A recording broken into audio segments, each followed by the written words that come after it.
Pero yo descubrí durante la iluminación de mi conciencia que les conté, que estaba todavía despierto en la cueva, de que yo nunca había amado a nadie, nunca, nunca. Todo lo que hice lo hice por amor propio. Miren que yo me di cuenta que cuando yo ayudaba a la gente era para yo sentirme mejor que ellos, y yo nunca había amado a nadie. Entonces, en ese momento descubrí que el verdadero amor, el amor de verdad que es Dios, yo no lo resistía porque dentro de mí yo no tenía amor. Y entonces ese dolor me llevó a rechazar al Señor. Y ustedes saben que el Señor nunca se impone en nadie. Inmediatamente yo lo rechacé, el Señor se silenció. Y cuando Él dejó de hablarme, yo quedé sumido en una soledad impresionante. Y todo se desapareció, las montañas, todo se desapareció. Y yo quedé flotando encima de un abismo espantoso. Y yo sabía que ese abismo no tenía fondo. Y sabía algo más difícil. El silencio que comenzó allí no era un silencio perfecto como el primero. Este era un silencio que le dictaba a mi alma de que yo iba a estar muriéndome eternamente, sin dejar de morirme. O sea, sin terminar de morirme, muriéndome eternamente. Y no era agonizando, sino muriendo. O sea, yo no sé hasta dónde podría yo explicarles, pero yo sé que el Espíritu Santo lo hace, ¿no? Pero era muriéndome eternamente, eso sabía yo. No había nada que hacer. Yo sabía que si el Señor no me hablaba otra vez, yo me iba a desintegrar, porque yo sabía que esa voz era mi vida, pero el Señor no me hablaba más. Y en ese momento yo sabía dónde estaba, pero no quería enfrentarme, porque por 33 años yo discutí con todo el mundo de que el infierno no existía. ¿Y cómo discutí? Utilicé toda clase de filosofías, ideologías, lo que ustedes quieran imaginarse, y terminé convenciéndome yo mismo. Y yo sabía en ese momento que estaba flotando encima del infierno. Comencé a hundirme en lo que parecía en principio ser como una niebla espesa, sucia, algo así. Parecía como gas, como unos gases en forma de burbujas, algo así. Cuando yo entro en eso y estoy adentro, me doy cuenta que no es eso lo que yo pensaba, sino que cada partícula de eso era un ser humano demonizado, un alma maldita, un ser humano condenado. Eran tantas que parecían un océano de niebla. Y cuando yo estoy dentro, en la superficie veía que todavía tenían rasgos de ser humano, pero estaban totalmente deformadas por el pecado.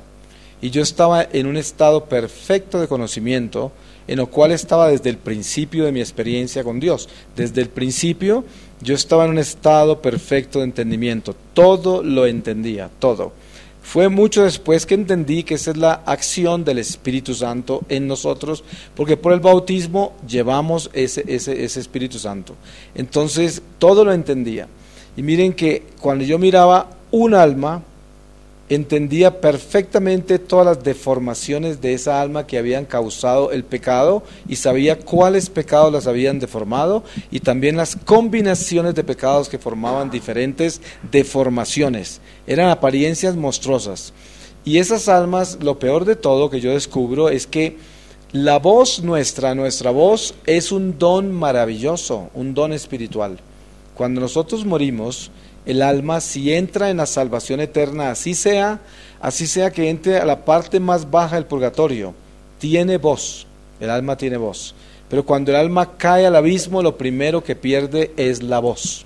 Entonces estas almas malditas tienen tanta ira, tanto odio, tanta desesperación, que lo quieren expresar.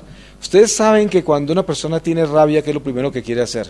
Gritar, insultar, hacer cosas así. Imagínense en el infierno. Es el sitio donde más quieren hacer eso. Pues cuando hacen eso, salen sonidos de bestia como de animal. Y les da más rabia todavía. Pero lo más misterioso de esto es que yo entendía lo que me decían. Hace poco estaba en España con un amigo mío, sacerdote exorcista, y estaba presenciando un exorcismo con él. Y esta persona que él estaba exorcizando al principio empezó a manifestar esos gemidos de animal y todo. Y yo sabía lo que estaban diciendo.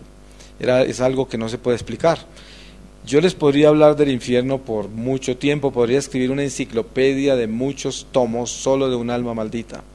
Para resumir esa parte del infierno, les digo que yo vi muchísimos niveles de condenación, incontables. Dependiendo del estado de pecado en que cayó el alma, queda en un nivel.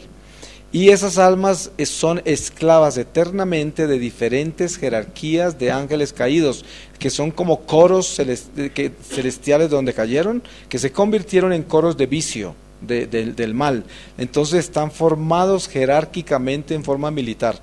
Esos coros tumban las almas, así que dependiendo de por dónde caí, ahí quedo eternamente esclavo. Las tentaciones del ser común como nosotros son hechas por las almas malditas que son el ejército raso del diablo. Las tentaciones del consagrado, el que tiene los 3 votos, son directamente por ángel caído. Por eso es que nosotros tenemos que tener tanta compasión y orar tanto por nuestros sacerdotes y por nuestros religiosos, por los consagrados, porque ellos no son tentados por almas malditas, son tentados por ángeles caídos. ¿Se pueden imaginar ustedes la presión que tienen? ¿Por qué? Porque ellos tienen las armas más poderosas contra el diablo, por esa razón. Ahora, yo escucho en la lejanía una voz, y de pronto vuelvo a aparecer boca abajo en la montaña donde yo rechacé al Señor. Y cuando aparezco ahí, el Señor sigue hablándome como si nunca hubiera dejado de hablarme. Y me muestra algo maravilloso. El Señor me enseña que cuando Él nos crea en el vientre de nuestra madre, que nosotros sabemos por lo que la iglesia nos enseña, que nosotros somos creados de la nada en el vientre de nuestra madre terrenal. Cuando Él nos crea, nos habla. Es más, Él nos crea con su voz, así nos crea, como quien da una orden, y así nacemos, así somos creados, concebidos. En ese momento el Señor habla, y continúa hablándonos sin interrumpir, eternamente. El único momento en que se interrumpe el diálogo entre el alma y Dios es cuando cae al infierno, nada más.